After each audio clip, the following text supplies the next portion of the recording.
উপস্থিত পূর্ব পানিহাটি তৃণমূল কংগ্রেসের সভাপতি সম্রাট চক্রবর্তী, উপস্থিত যুব তৃণমূল কংগ্রেসের সভাপতি তাপস দে, উপস্থিত আমাদের তীর্থঙ্কর ঘোষ জেলা যুব তৃণমূল কংগ্রেসের সহসভাপতি ভাই গোবিন্দ দাস, আমাদের প্রিয় কাউন্সিলরগণ, আমাদের সমস্ত ভাই এবং বোনেরা, আমাদের আজকে অত্যন্ত আনন্দের দিন, কারণ আমরা পেয়েছি আমাদের প্রিয় সাংসদ অধ্যাপক সৌগত রায়কে। ভারতবর্ষে দমদম লোকসভা কেন্দ্রের সাংসদ, তিনি আমাদের পানিহাটির মানুষের গর্ব এবং পানিহাটির মানুষকে প্রতিদিন প্রতি মুহূর্তে ভারতবর্ষের লোকসভায় তিনি গৌরবান্বিত করেন। তিনি শ্রেষ্ঠ সাংসদ পুরস্কার পেয়েছেন, অনেকবার পেয়েছেন, আবার পাবেন। আমি তাকে শ্রদ্ধা জানিয়ে বলি যে যেদিন সকালে আমি খবর পাই, আমি প্রথমে আমার লোকাল কাউন্সিলর, ওই ওয়ার্ডের কাউন্সিলর আমাকে ফোন করেন, দাদা শুনেছেন? বলে আমি শুনেছি। এখন কোথায় কে আছে? বলে ওরা হাসপাতালে গেছে, কেউ ফিরে আসেনি। তখন আমার ওখানে তাপসদের আগস্ট বিপ্লব, 9th August, do or die, Bharat ছাড়ো, মহাত্মা গান্ধী বলেছিলেন। সেই স্বাধীনতা আন্দোলনের 9th আগস্টের আমাদের ওখানে blood donation camp, health camp এবং নানা ধরনের অনুষ্ঠান ছিল। অনুষ্ঠান শেষ করে আমি খবর নিলাম যে হ্যাঁ, ওরা এখনো হাসপাতালে আছে। আমি সকলকে খবর দিয়ে আমি এবং সোমনাথ আমরা হাসপাতালে গেলাম। আমার একটাই ইচ্ছে ছিল, আমার এলাকার মেয়ে, শুনছি সে খুন হয়েছে, আমি গিয়ে প্রথম ওর বাবা মার সঙ্গে দেখা করি। তখন এনকোয়ারি শুরু হয়েছে, সায়েন্টিফিক এনকোয়ারি, এবং জুডিশিয়াল ম্যাজিস্ট্রেট এসেছে, কাউকে ওখানে আর ঢুকতে দিচ্ছে না। আমি বাবা মার সঙ্গে দেখা করার পর সমস্ত কর্তৃপক্ষ, এমনকি কলকাতা পুলিশ কমিশন, তার সঙ্গেও কথা বলি এবং সমস্ত আধিকারিকদের সঙ্গে কথা বলার চেষ্টা করি যে এমন ঘটনা কেন ঘটল। একটি হাসপাতাল, একটি মেডিকেল কলেজ, প্রতি রাত্রে কম করে 500 ইফ নট মোর ডাক্তার থাকে, সিনিয়র ডাক্তার থাকে, জুনিয়র ডাক্তার থাকে, যারা স্টুডেন্ট তারা থাকে, জিডিএ থাকে, সিকিউরিটি থাকে। হাসপাতালে, আরজিকর হাসপাতালে 500 কম দয়। আমি মনে মনে ভাবলাম যে 4 তলার উপরে চলে গেল, একজন ডাক্তার, একটি নার্স, একটি স্টুডেন্ট, একটি সিকিউরিটি, একটি এমন মানুষ ছিল না যে আমার ওই ডাক্তার মাকে যখন ওই দস্যু এসে তাকে খুন করে, তার সম্মান লুট করে, একজন মানুষ ছিল না। কিন্তু মনের কথা মনেই থাকে। আমি গড়ছে গড়ছে ভাবলাম এ এক অদ্ভুত ঘটনা, বিরলতম ঘটনা। এই ঘটনা যতক্ষণ না মেয়েটি বিচার পায়, সোদপুরের প্রতিনিধি হিসেবে, পানিহাটির জনপ্রতিনিধি হিসেবে, আমার এলাকার ডাক্তার হিসেবে আমার কর্তব্য ঘটনার দিন থেকে হাসপাতালে, তারপর তাদের বাড়িতে, তারপর রাত 11টায় শ্মশানে। আমরা সবাই, সব কাউন্সিলররা, আমাদের সব ভাইরা, আমরা একসঙ্গে সেখানে গিয়েছি। আমাদের ব্যথা বেদনা, আমাদের দুঃখের কথা আমরা বরণ করেছি, কিন্তু আমরা সেখানে গিয়েছি। সেদিন থেকে শুরু হয়েছে আমাদের যাত্রা, justice for RG Kar, justice for RG Kar. আমরা সেই দাবি আজও নিয়ে আমাদের মাননীয় মুখ্যমন্ত্রী, বাংলার জননেত্রী, ভারতবর্ষের প্রতিবাদী কণ্ঠ মমতা ব্যানার্জি সেদিনই, তারপর দিন 2 দিন পরেই মেয়েটির বাড়িতে এসেছিল বাবা মার সঙ্গে দেখা করতে। আমি দুর্ভাগ্য আমার, ছিলাম সেদিনও। তিনি বলছিলেন আমি একটাকে গ্রেপ্তার করেছি, আর কে আছে, আমাকে মাত্র 6 দিন সময় দিন, আমি 6 দিনের মধ্যে, রবিবারের মধ্যে আমি অপর দুষ্কৃতীকে গ্রেপ্তার করে দৃষ্টান্তমূলক শাস্তি দেব। যে কথা আমি বলেছিলাম, ফাঁসি চাই, ফাঁসি চাই, দুর্বৃত্তের ফাঁসি চাই, যাতে বাংলায় ভারতবর্ষকে পথ দেখাতে পারে। এখানে যে কৃতকর্ম করেছে খুনি, তার যদি ফাঁসি হয়, ভারতবর্ষে সমস্ত মায়েরা, বোনেরা, পিতা মাতা, মানুষ শান্ত হবে। তার যে এমন ঘটনা যদি কেউ ঘটায়, তার চরমতম শাস্তি হবে ফাঁসি, ফাঁসি, ফাঁসি। তারপর মঙ্গলবার পর সিপিএম মনে করলো যে না, এটা রাজ্য সরকারকে দেওয়া ঠিক হবে না। আমরা আমাদের দিল্লি সরকারের সঙ্গে যখন জোট বেঁধেছি, এই জোট 11 সালে বেঁধেছে, 2011, 2016, 2021, 2018, 2019, 2024। সিপিএম আর বিজেপি এক কথা বলে। কংগ্রেসের কিছু মানুষ আছে তারা দু কথা বলে না। সিপিএম যা বলে অধীর রঞ্জন তাই বলে, বিজেপি যা বলে অধীর রঞ্জন তাই বলে। তাই কংগ্রেসের একটি ছোট্ট অংশ এর সঙ্গে যোগ দিয়েছে। আমরা ফেল ফেল করে তাকিয়ে আছি। একজন তো গ্রেপ্তার হয়েছে, কলকাতা পুলিশ। আমরা দাবি করি ভারতবর্ষের কলকাতা পুলিশ স্কটল্যান্ড ইয়ার্ডে যেটা সেরা পুলিশ, তার সমকক্ষ কলকাতার পুলিশ। তাই তো 12 ঘন্টার মধ্যে একজন মানুষ নেই, একটা ডাক্তার নেই, একটা জুনিয়র ডাক্তার নেই, একটা নার্স নেই, একটা জুনিয়র নার্স নেই, একটা আয়া নেই, একটা সিকিউরিটি নেই। যে একজন আমার মাকে, আমার জুনিয়র ডাক্তারকে খুন করলো, তাকে তার জীবনের সর্বস্ব লুটে নিল। একজন মানুষ দেখলেন না যে একটা মেয়ে তার কি অবস্থায় আছে? তাই তখনকার মতো কোনো দাবি তাদের মনে ছিল না। আমরা বারবার প্রশ্ন করছিলাম, এমনকি একজনও মানুষ নেই। দেখলাম জানলেও সে চুপ হয়ে আছে, মুখ বন্ধ করে আছে। সত্যকে অত সোজা নয়, এত সহজ নয় তাকে সম্মুখে নিয়ে আসে। কিন্তু মমতা ব্যানার্জি বললেন আমি সত্যকে সামনে আনবো। একজনকে 12 ঘন্টার মধ্যে গ্রেপ্তার করেছে, অপর দোষীদের আমি খুঁজে বের করব, আমাকে মাত্র 15 দিন সময় দিন। সিপিএম বিজেপি এক হয়ে গেল, কলকাতা হাইকোর্টে গেল বিচারের জন্য। কলকাতা হাইকোর্ট বললেন না, রাজ্য সরকার কলকাতা পুলিশের বিচার করবে না, কলকাতা পুলিশের ইনভেস্টিগেশন করবে না। ভারতবর্ষের কেন্দ্রীয় সরকারের সংস্থা সিবিআই করবে। মমতা ব্যানার্জি আমাদের মুখ্যমন্ত্রী বললেন আমার কোনো বাধা নেই, ঠিক আছে আপনি সিবিআই দিয়েছেন, আমরা চাই দোষীকে বের করে কঠোরতম শাস্তি দিতে। আজকে আপনারা কি দেখছেন? আজকে আপনারা কি দেখছেন? তাই দফা 1 যে কথা সৌগত রায় আমাদের সংসদ বলেছে, যে কথা সম্রাট এবং আমরা বলছি, দফা 1 রাজনৈতিক কারণে আর্জি করে বিচারের ব্যবস্থাকে যারা গুলিয়ে দিতে চাইছে তার বিরুদ্ধে আমাদের সংগ্রাম। দফা 1 আর্জি করে বিচার চাই, ফাঁসি চাই, ফাঁসি চাই। দফা 2 আগে 20 দিন মায়েরা আমার, বোনেরা আমার, পথ চলতি সব মানুষ এরাও নবান্ন অভিযান করছে। সমস্ত ছাত্ররা কেউ যায়নি। ছাত্র সমাজ সেদিন বুঝে গিয়েছিল।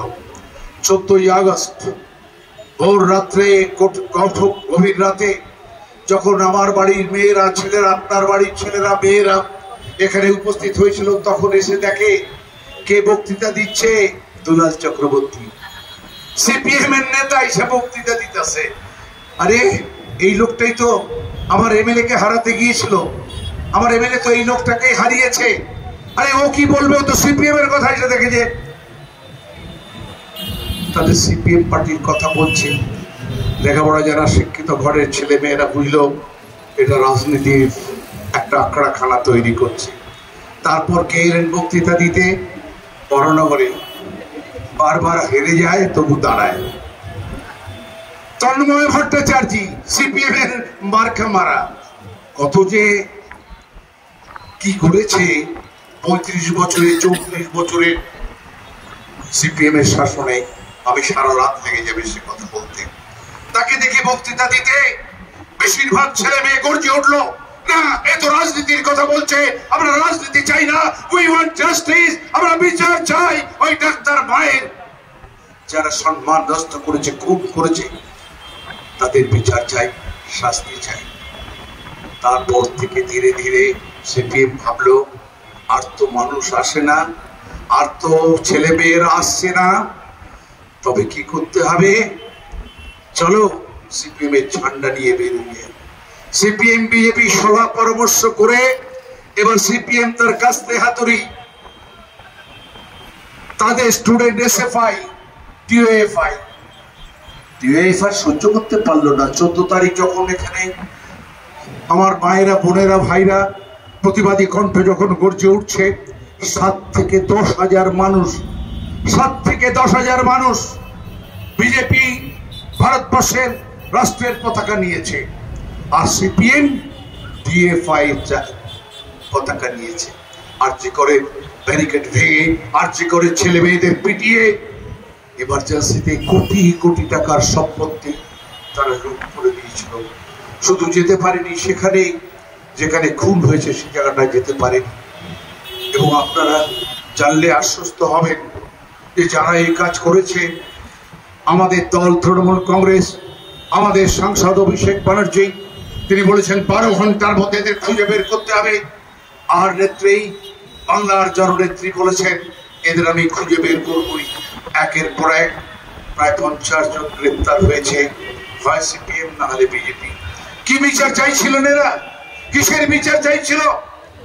যারা আরজি করে ওই ইমার্জেন্সিকে ভেঙে ধ্বংস করে দিল, সিপিএম এর ডিওএফআই, সিপিএম এর এসএফআই, বিজেপির যুব মোর্চা এবং বিজেপি, তারা গিয়ে কাজ করলেন।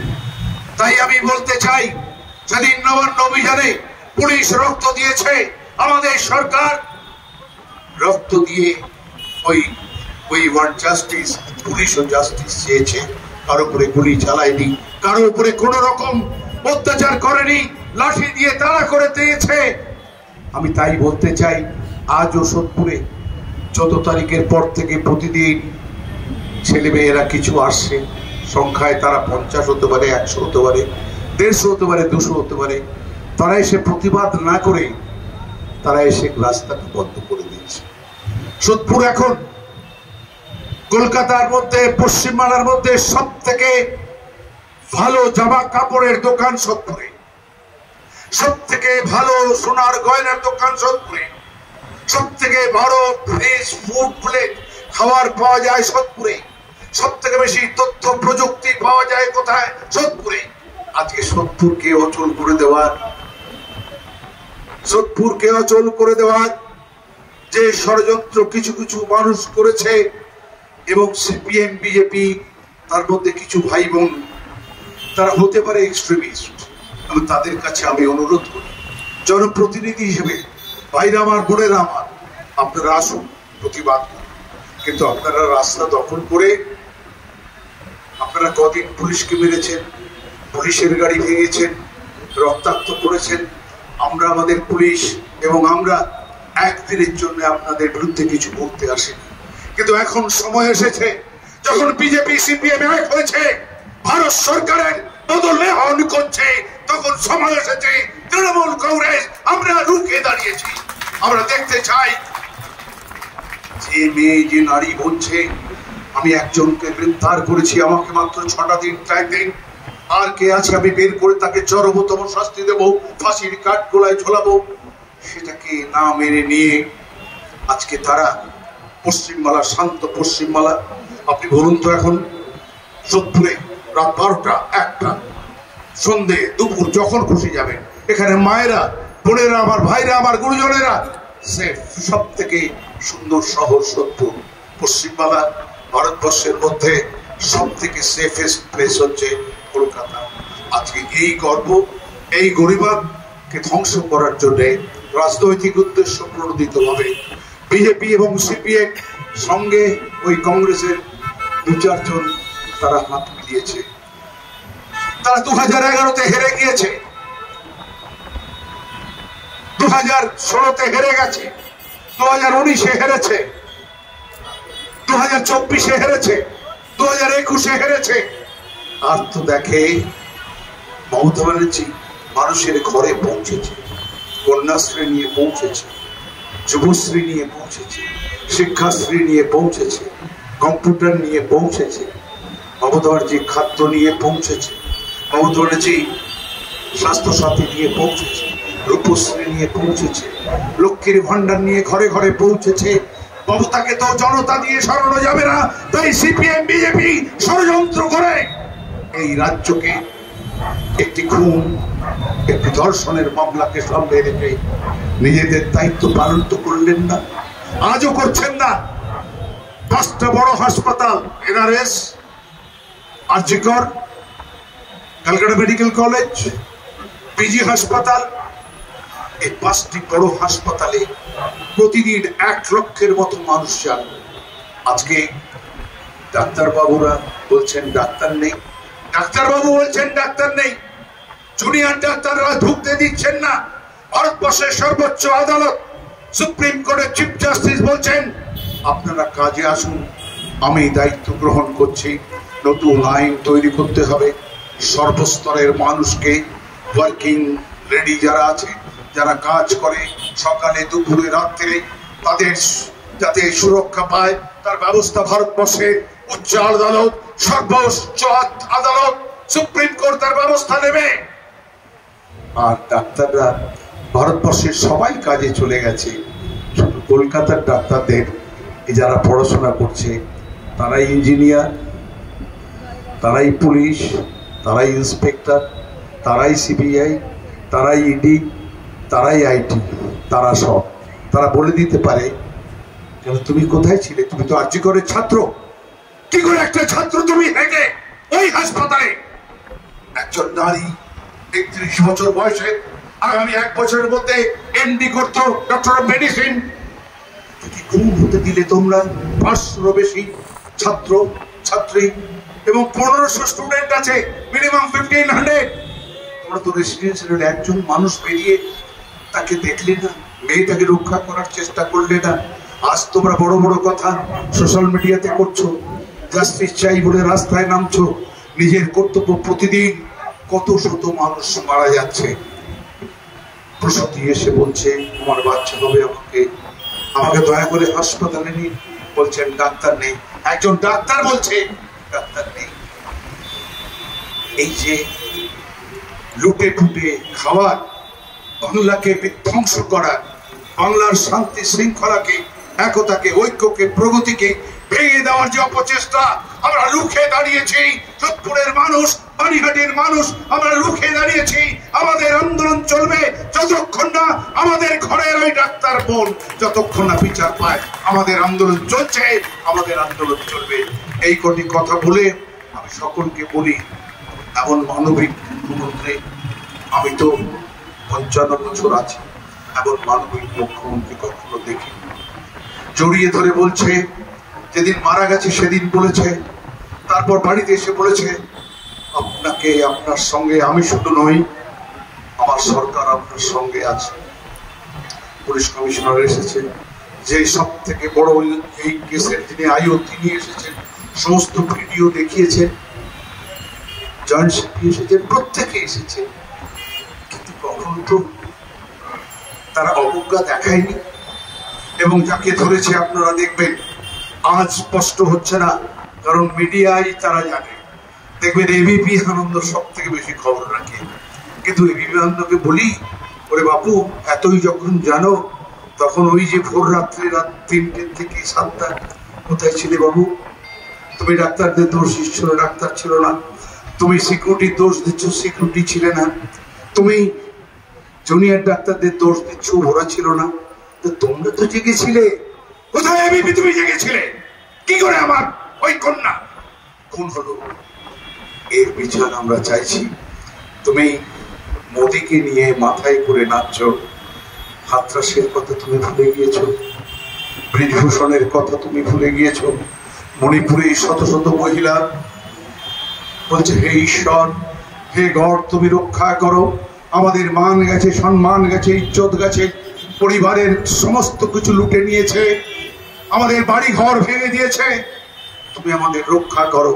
তারা সবাই মিলে এলেন রাষ্ট্রপতি সম্মানীয় বন্ধুর কাছে। তারা বিচার চাইলেন সজল চোখে, চোখের জল দিয়ে রাষ্ট্রপতির কাছে বিচার চাইলেন। সে বিচার রাষ্ট্রপতি দিতে কেন পারলেন না? আগামী প্রজন্ম সেটা বলবে। মহারাষ্ট্রে 6-7 পড়ে দুটি অল্প বয়সের মেয়ে